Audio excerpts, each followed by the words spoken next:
You thought that's the only issue you have? I thought so. I find you more. You need to replace the whole subframe. The engine crate. Which means the engine has to come out. $15,000.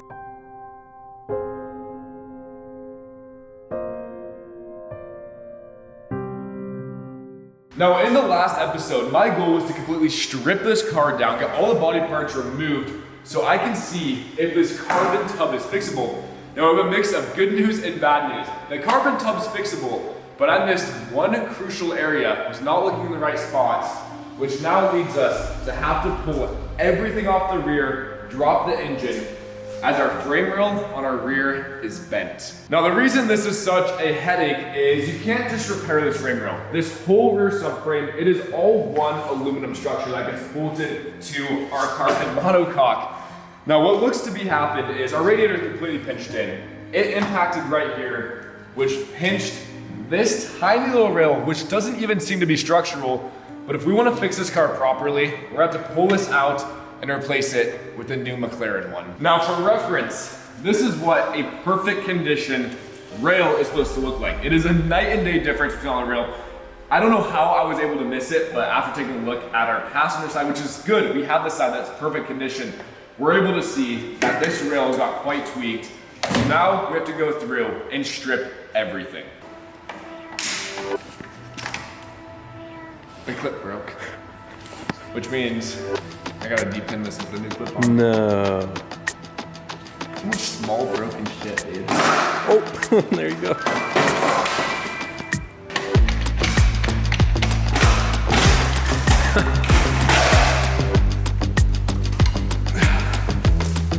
This thing's gonna be the cause of so much heartache. But here we go. Oh, you can really can see it see. now. Oh wow, that thing got inside of that. He was off-roading this thing. It's mobbing. A lot of people are asking, how did this car get crashed? I don't have any real story. The story I was told is someone in a medical lake very close to me was driving on a gravel road, lost control, and totaled this thing, which kind of lines up with seeing how much gravel and dirt is built up in this. So we have our rear subframe that we found that was hidden damage that we weren't able to catch yesterday, but there's also a little bit more damage. I was not thinking I was gonna have to replace the front frame rails. I did buy new ones just in case, because I'm amazed that they were not more hammered than they are. But taking a look under our rail here, it does look like it got pinched in. I already have the new ones, so we're gonna go ahead and replace this anyway. It is just bolted and riveted and panel bonded to the actual carbon tub itself. It's not gonna be that bad, but now what we have to do is completely strip the whole front end. We already have to replace the subframe, so all this stuff has to come off anyway. And I have a feeling the more we tear apart in this video, the more damage we're gonna find. But I'm all for it. It sucks, but we're gonna get through it. So yeah, we're gonna go ahead and remove our whole headlight balances, get all of that removed, get all of our accessories so we can get the core support off, and then maybe get this frame rail drilled out as well.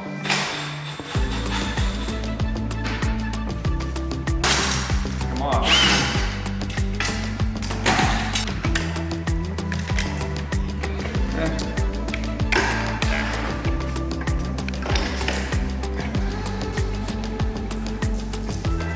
Don't tilt it down.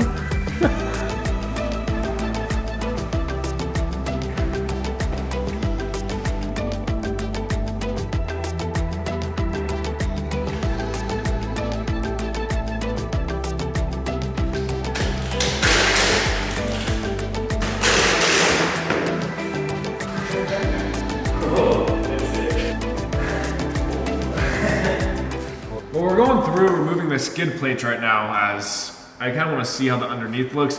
Plus, we need them out anyway, and I kind of want to look around to see how this engine actually comes out, as I have absolutely no idea what I'm doing here. But there's rocks absolutely everywhere. It's like this thing was flooded with rocks. Took it to the beach. Flood damage, beach damage. Did you just finger your turbo? I am fingering my turbo right now, making sure she's healthy. Okay, all right.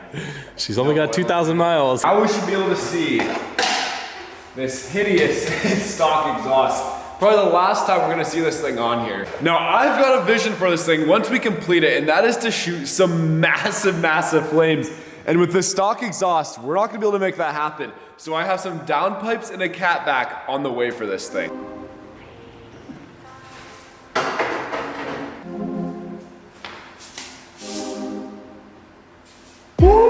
I really don't think dropping this engine's gonna be that bad. Obviously, we still have some, like our intercoolers, our side pieces, we need to go ahead and get our air boxes off and stuff. Yeah, I don't think it's gonna be that bad.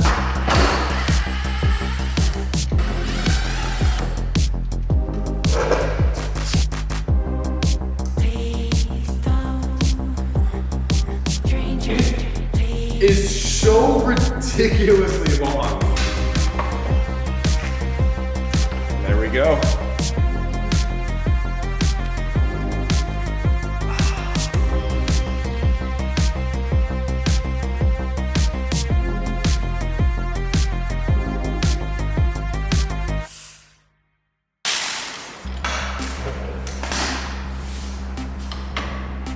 There we go. Should just fold over now. There we go.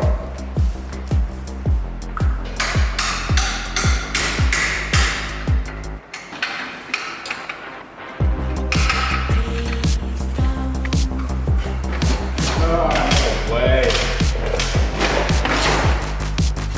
There we go.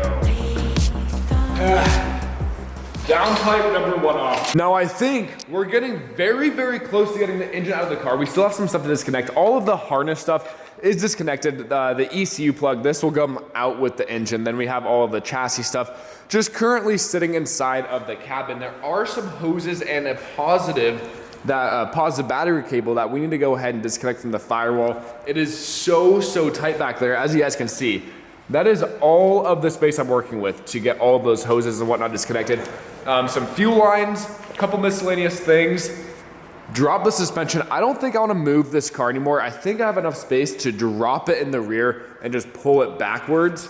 At least I hope, because once we start dropping this, we are fully committed to getting this thing out where it sits. And to get our rear suspension out, it is pretty simple. We have 2 hydraulic lines that we need to go ahead and disconnect. You just loosen these screws, pull them out, these slide right out. It is still pressurized, ask me how I know. I disconnected the line from this side, thinking that it wasn't pressurized anymore, and just sprayed me everywhere, which sucks. The fluid is also extraordinarily disgusting.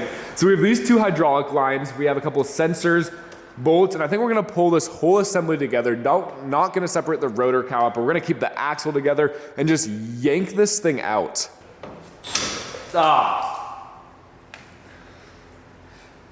Well, I guess now we can see if there was oil in this thing. Oh. Is this full already? I'm happy to know there was oil. All right, we are moments away from attempting, I should say, to get this engine out of here. I have a couple buddies. I have Jake, my boy Justin, and John here, as I did not want to tackle this by myself. I feel like this is going to be very difficult. So there's 4 of us now. The next thing we need to do is right where the jacking point of this car is. It's right where we're having to remove it. So we have to get this thing on jack stands, figure out a good mounting place for this so we can actually unbolt the subframe, or at least the engine tube, so we can drop it down. Go down, yeah.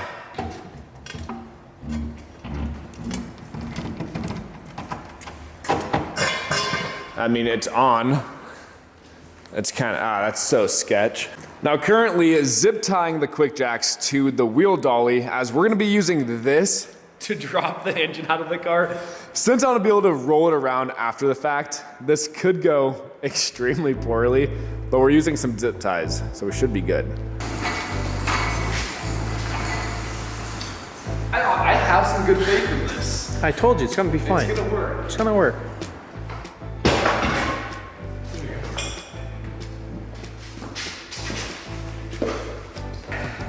One more.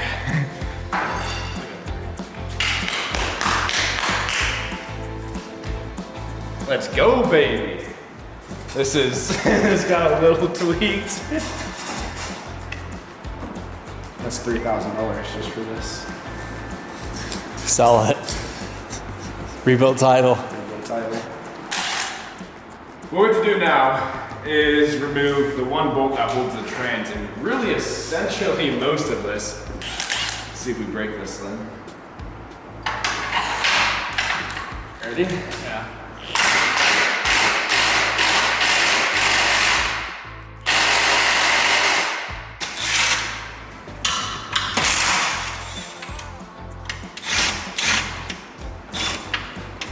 Why is one bolt bigger than the other ones? All right. Good thing I stopped.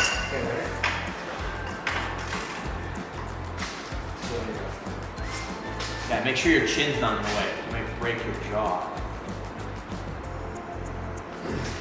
Watch your fucking face.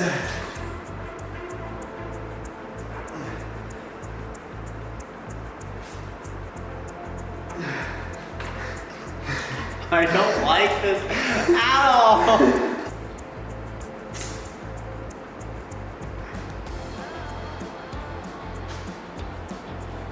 I feel like it's going. That's going. That was me. That went up.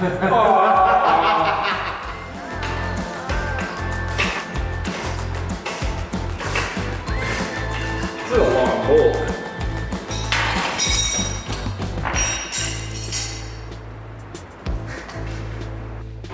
Oh, it's dropping down.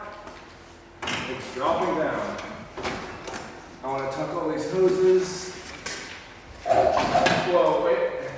Uh-oh. What? We're as low as possible. Not yet. Yeah, now we are. But we have to lift it up now. No, and stop. pull out. Can we? Okay, we're gonna have to lift and pull this out. This is light. Yeah, but think of your brake calipers in the front. Yeah, we have tax Oh, wow. It's light. Damn. Oh, we can lower it. We need to lower these a little bit. How much is that? That might be sendable.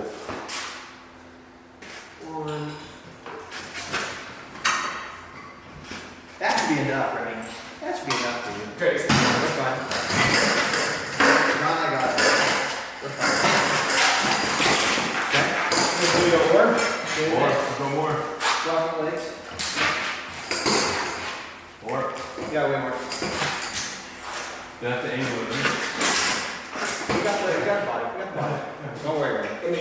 I'm gonna push for you, John. John. Let's go! Let's go, baby!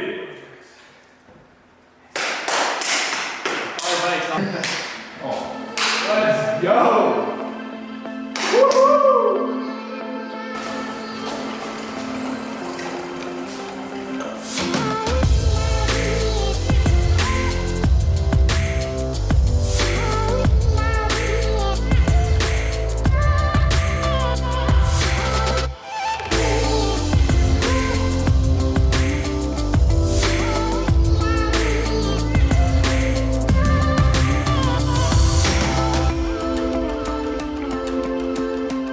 And just like that, the engine for our 720s is out. I shouldn't say just like that. This was a ginormous pain to get removed, but it's out. We didn't damage anything in the process. Now the next step is to replace the rear subframe, strip apart the front of the car, replace the frame rails, and then repair our carbon tub. Now I think all of that stuff is gonna take part in our next episode here. This one, I just wanted to get the engine out of the car. It feels surreal. I am 23 years old, yet alone behind me, I have a completely torn apart supercar. It feels surreal. In this corner, we have all of our parts laid out, trying to keep everything as organized as possible. So either I took out the bolt, put it directly back where it came from, or I labeled and bagged it. But here we go. We got a nice little parts collection building up. I might get some of you guys in the comments saying, why didn't I just cut it out and weld a new tube on? Now I absolutely could have, but to do that, regardless, the whole engine had to come out as these welds are welded on both sides, here and there. And truthfully, if I'm gonna be rebuilding a car, I want it to be exactly how OEM would build it. And these subframes are not that expensive. It is $1,600 for a used good one. So I'm gonna go ahead, get that ordered, get this replaced, and then in the meantime, in the next episode, we're gonna go ahead, tackle this carbon repair, cross our fingers we can make this look good as new, and then of course, we have to strip apart our front end of the car, replace this frame rail. That frame rail looks good. Might go ahead and replace both of them while we're at it, but just take a look. And to think, all of this here was caused by this tube right there. Now, thankfully, I don't see any other damage that would have been hidden, which is a very good sign. All of the engine critical components and our transmission all seems to be intact. Now here's the dilemma. You guys know I love building fast cars. Now this car is plenty fast from factory, but I don't think it's gonna be enough. Now already we have downpipes and a catback coming, as to get the downpipes off of here, even with the car stripped apart to where it was an absolute nightmare. So we're gonna go ahead and do the downpipes catback right away when we put this thing back together. But I don't know if I should do any other upgrades like turbos. But there we have it. I have officially torn apart my very first supercar. Now the question is, can I get this thing back together and running how it should? I guess you guys are gonna have to stay tuned. If you guys enjoyed this episode, please make sure to like, comment, and subscribe to stay tuned. The next video should be a pretty big one, as we have to figure out if this is for sure savable or do I need to replace it? But for me, it has been a 14-hour day, another 12-hour day yesterday, and a 10-hour day before, just to get to the point where we are today. I am covered in grease, oil, any fluid you could possibly name. I'm gonna go hop in the shower. Tomorrow morning, we start the next episode.